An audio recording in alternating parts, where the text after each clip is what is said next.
Alright, we got a 1982 280ZX Turbo. It's a Nissan. We're trying to fix it up today, see if we can get it running. Yeah, it's been sitting for about 20 years. I wrecked it back in 2005, and then I pulled it into here and I parked it. So, to begin with, there was tons of junk all over the engine bay where mice had gotten into it.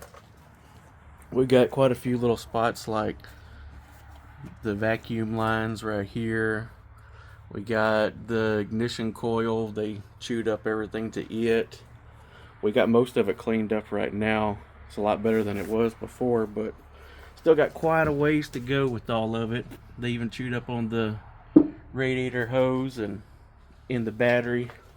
But yeah, I'm going to do a little walk through or walk around so we can kind of see what it all looks like. It's missing both of the windows here on the side. Interior is going to be pretty fun to try and deal with.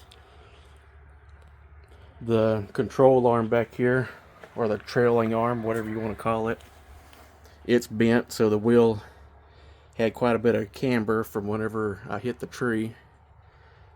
So I got one of those coming in. We're going to have to replace the control arm. With how long it is set, the fuel tank is really bad. It's got tons of rust in it right now.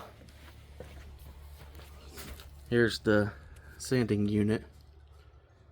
So this is going to be pretty fun to do. Pretty much all the damage was on the passenger side.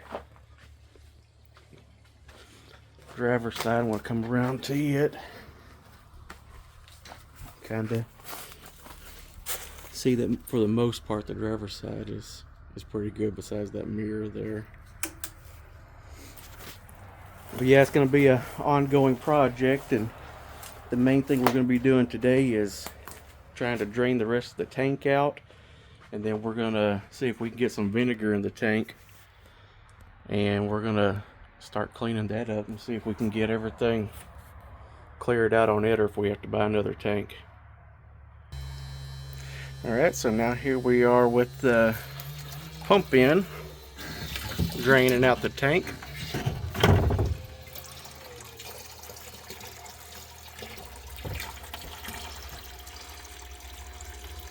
We put a little bit of water in with it too, just to see if we could get all of it up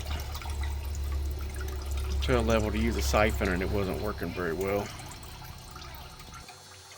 Okay, now that I got my help here to hold the bucket still and to hold the hose, now we can actually get back to clearing out the tank.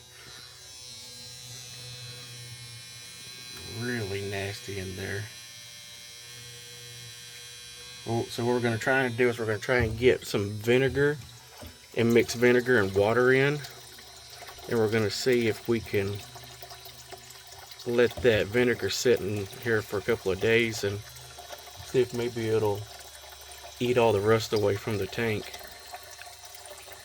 So I'll be back whenever we get the vinegar in. Okay, before we filled it up with water or anything, I figured we'd want to get a better look for what it looks like inside. Ooh, that's pretty bad. Well, we're gonna see what vinegar and water can do to it. Probably gonna leave it in for probably 2 or 3 days, and then we'll see. Okay, so what I'm gonna be using is some 30% concentrated vinegar, and then I'm gonna mix water in with it. That way we didn't have to buy 20 gallons worth of vinegar containers or anything. So I got 2 of the 30%. Then we're going to do probably about 12 to 15 gallons worth of water. And then after we're done with that, we're going to see what it looks like as far as how full it is. We might come back tomorrow and just add some more vinegar from the store, just a regular vinegar, to top it off. But yeah, we'll see about that.